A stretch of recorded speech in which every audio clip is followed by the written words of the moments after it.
I met Daniel on a hot afternoon. My bike had a flat tire again. I was near Fort Knox, where I live with my mother. My father works in the military. He is in another country, so it's just me and my mother at home. I pushed my bike all the way to a small garage down the road. That's where I saw Daniel for the first time. He looked busy, but calm.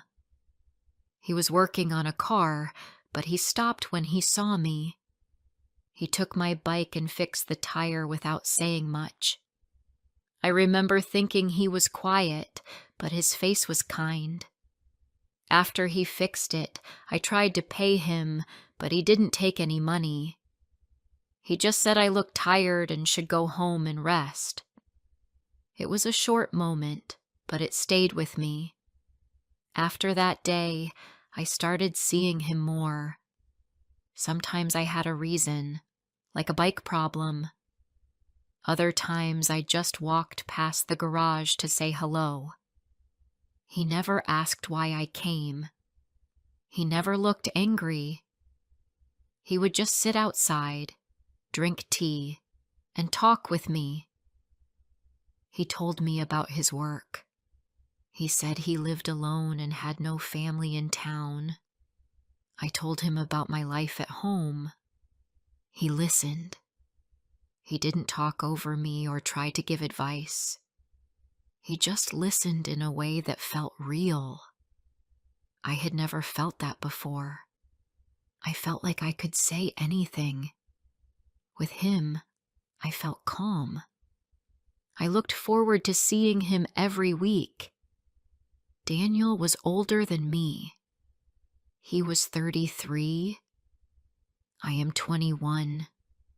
But with him, I never felt small. I never felt like a child. He spoke to me like I was important. That meant a lot to me because at home, it was different. My mother is a serious person. She works hard. She wakes up early and does everything around the house. She likes order. She does not show her feelings. She talks only when needed. I help her with cleaning and shopping, but we don't talk much. My father is not home. He works far away and he calls once in a while. I miss him, but I don't tell my mother that. She is strong. She doesn't show sadness, so I don't show mine either.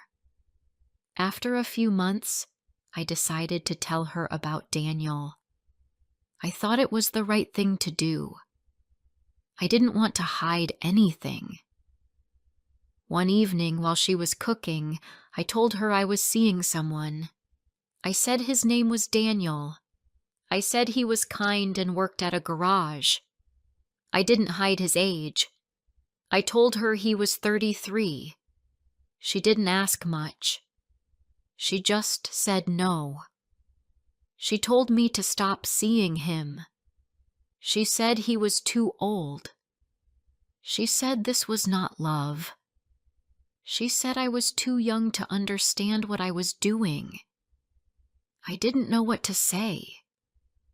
I stood there holding a plate, just listening to her say no. That was all. She didn't want to know more. She didn't care how I felt. That night, I sat in my room for hours.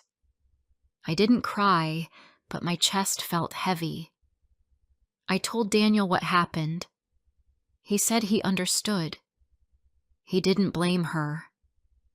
He said she was my mother and that mothers want to protect their daughters. I felt sad. I thought maybe if she met him, she would see what I see.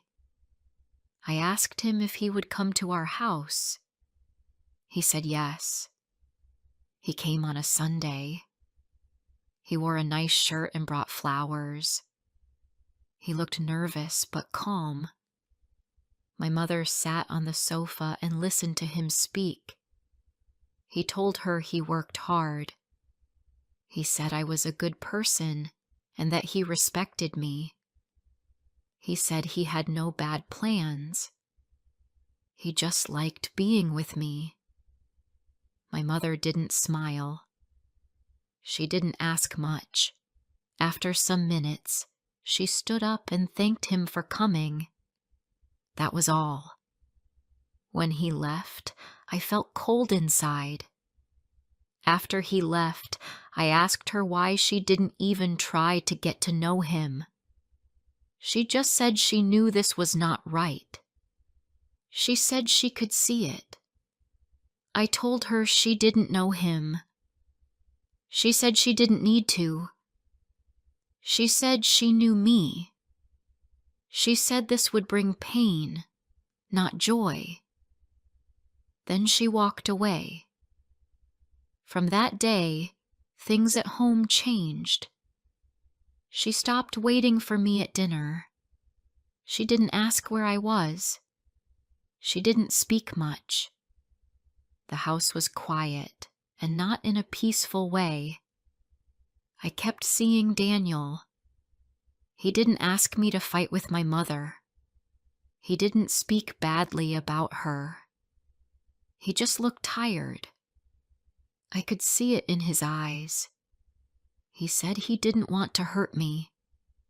He said he didn't want me to lose my family. I told him I didn't want to lose him either.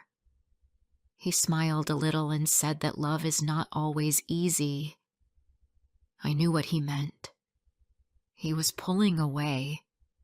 I could feel it. One night he walked me home. We stood near the gate for a long time.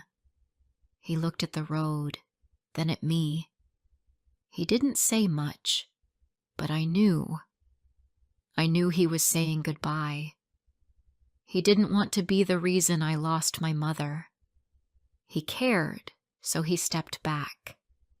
He walked away, and I didn't stop him. I watched him until he turned the corner.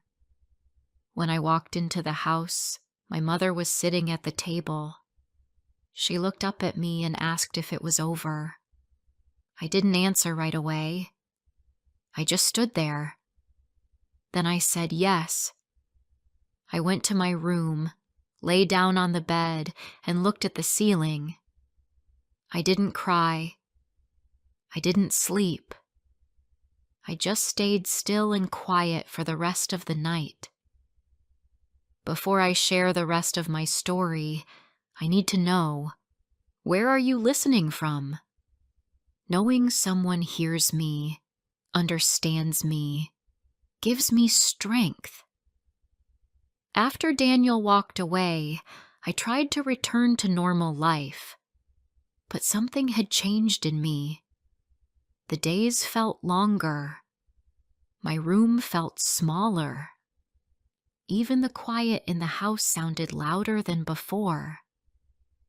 My mother acted like everything was fine. She cleaned, cooked, and folded clothes like always. She didn't say anything about Daniel again. She didn't ask how I was feeling. She didn't ask anything at all.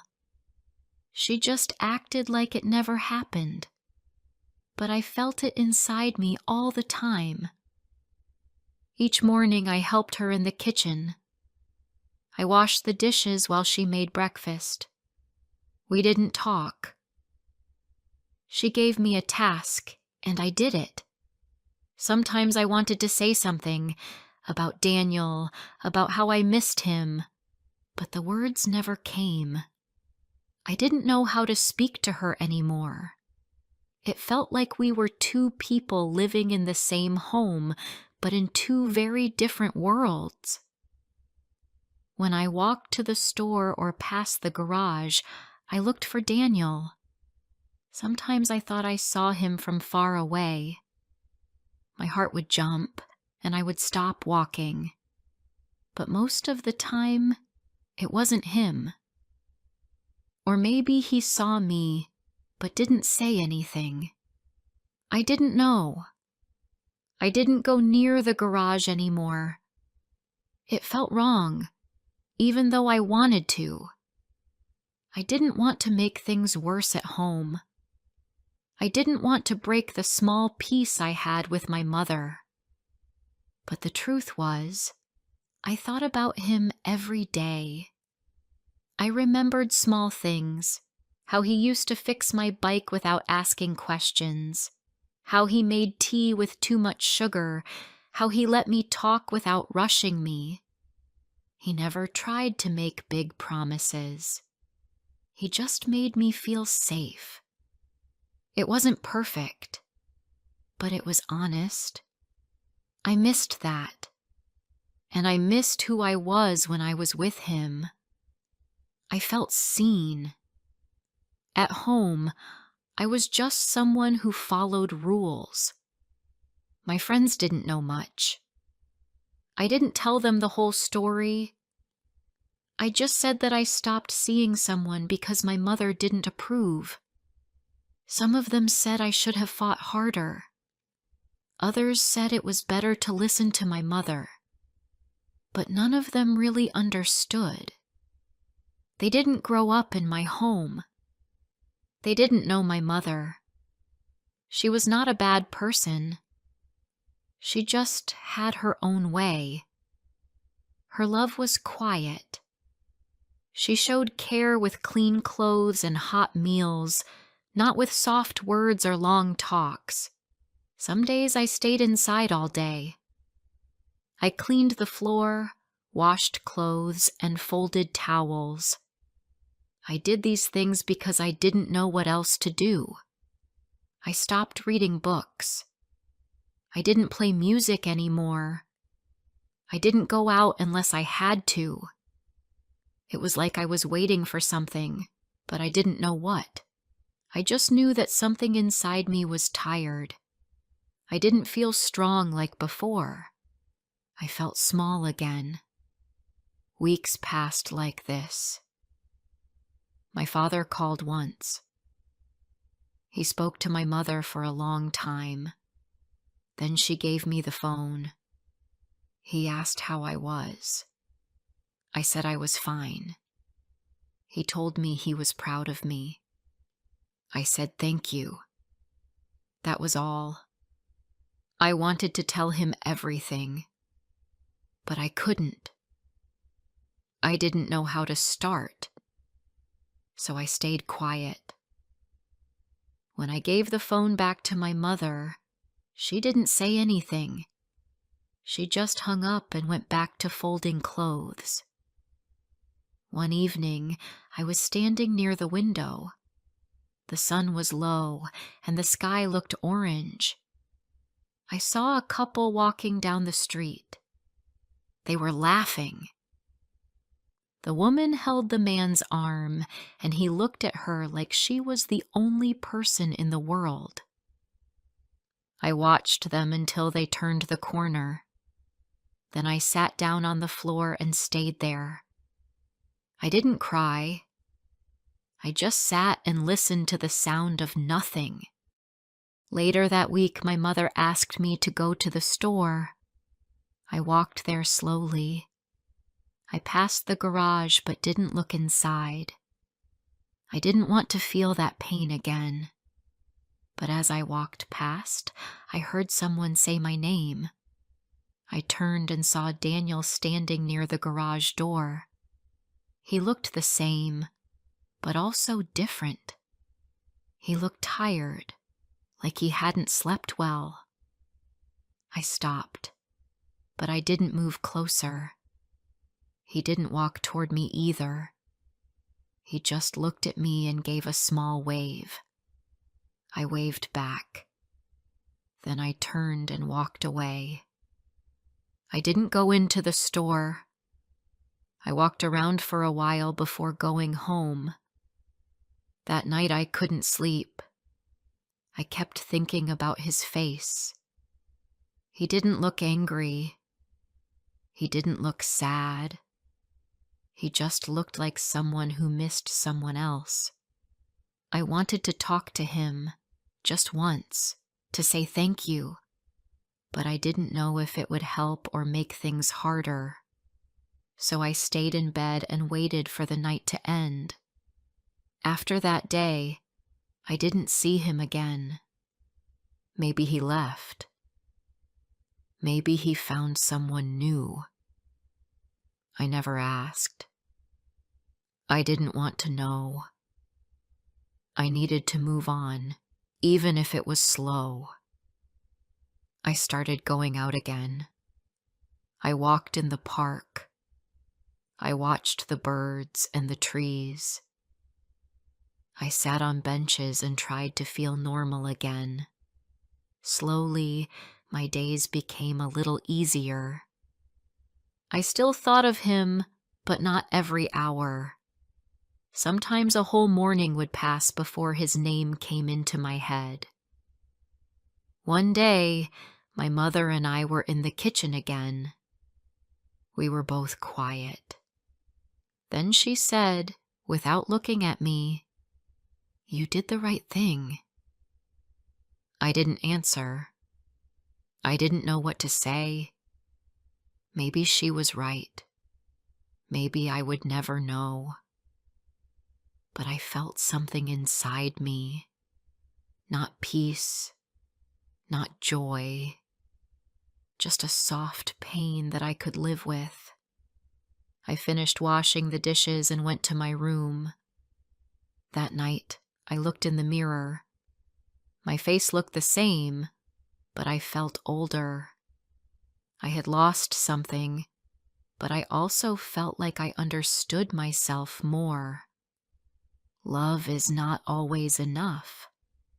Sometimes, even when two people care about each other, life pulls them in different directions.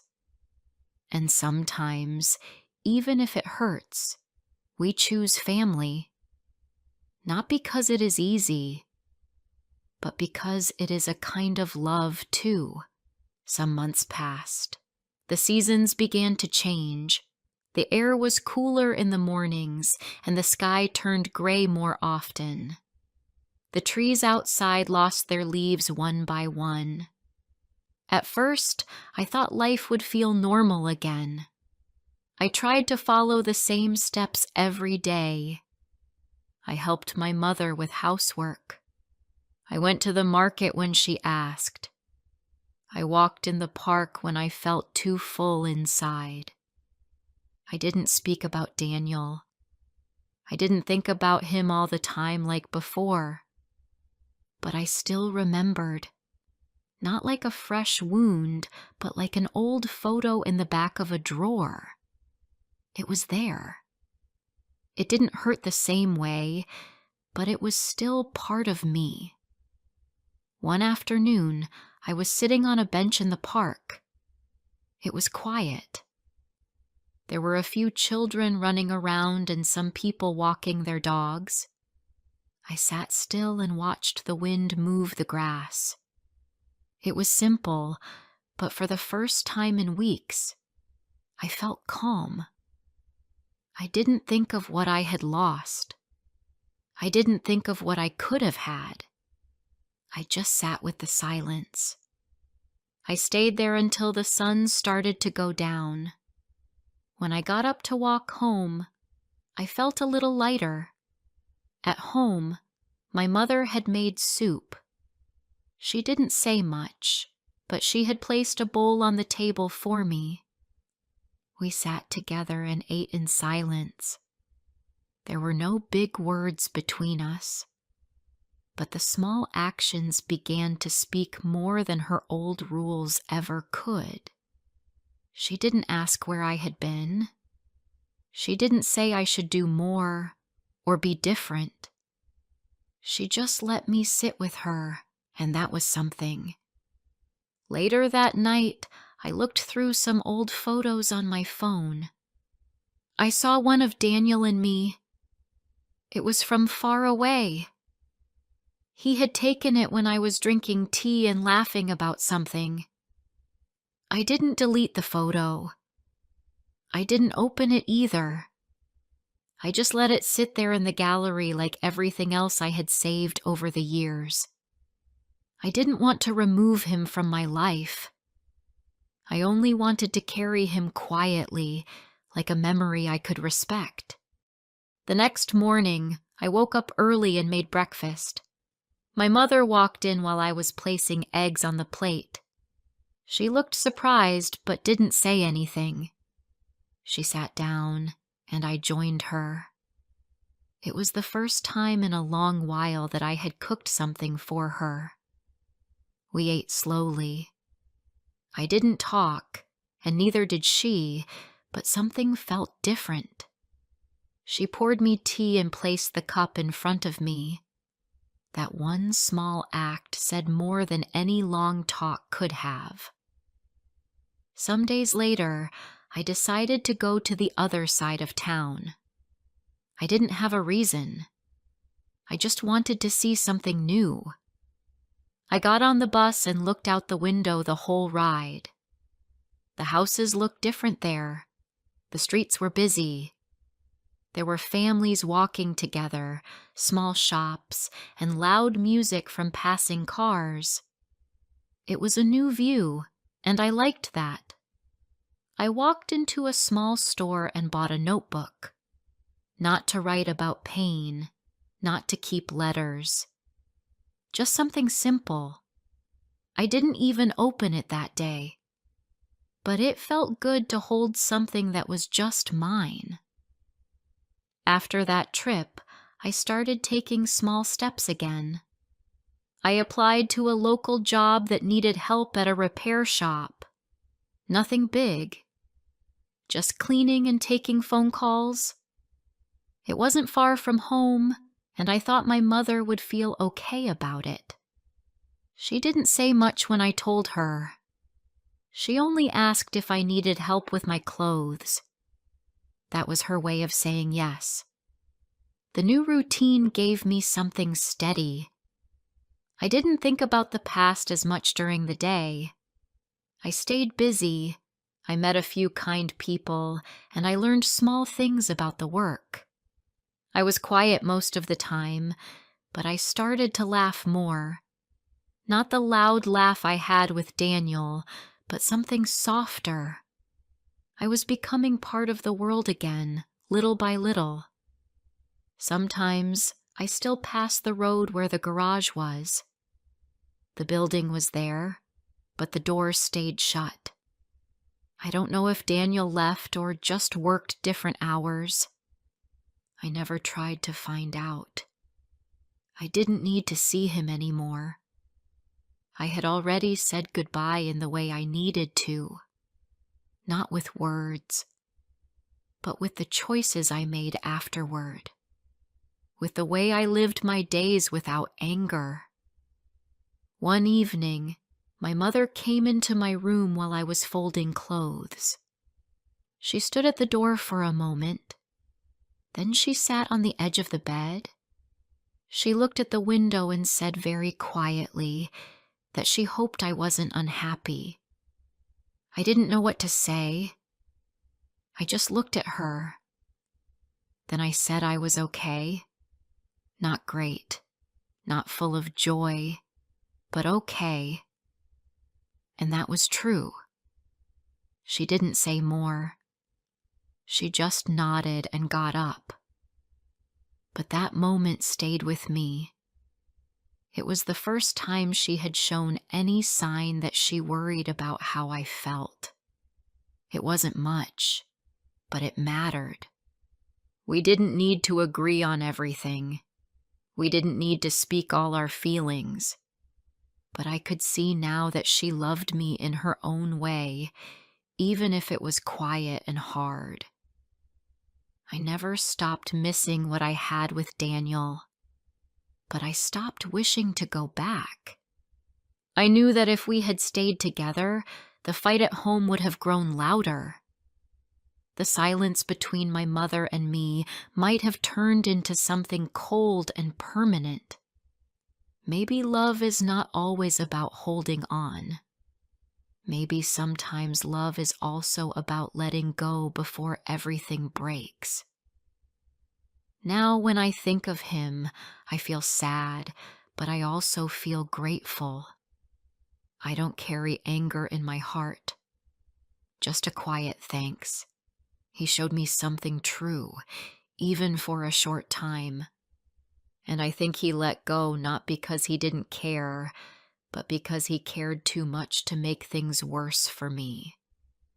Life didn't become perfect after all this, but I became stronger. I learned that I can lose someone and still find myself again. I learned that love can be real and still not stay. And I learned that peace with someone you live with is sometimes more important than proving who is right. And even if my mother and I never speak about him again, I know we both remember. We just remember in silence. And sometimes that is enough.